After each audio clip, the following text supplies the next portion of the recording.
Jin se rend à la station de police et demande au chef pourquoi il a été convoqué. Le chef a entendu dire qu'il s'ingérait encore dans les affaires des autres officiers et lui demande de garder ça à un niveau où les autres ne commenceraient pas à le détester en l'appelant chasseur Son. Jin répond qu'il n'est plus un chasseur, ce à quoi Jinchul rétorque qu'il est encore plus à l'aise de l'appeler ainsi, plus important encore, où Jinchul lui dit que le père d'une femme qui s'était suicidée a disparu il y a quelques jours et lui demande s'il est au courant. Jin nie, c'est peut-être une coïncidence, au moment de sa disparition, toutes les caméras de surveillance autour de sa maison ont cessé de fonctionner. Le chef ajoute qu'il fait confiance à Jin, peu importe ce qu'il fait, et que ce n'est pas pour ça qu'il l'a convoqué.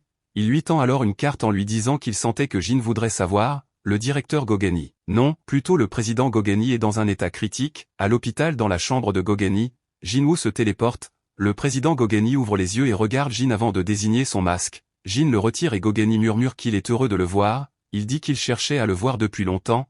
Jin propose de le soigner mais Gogeni refuse, disant qu'il a vécu une longue vie et qu'il a accompli tout ce qu'il voulait pendant les 10 années que Jin lui avait offertes et que cela lui suffit.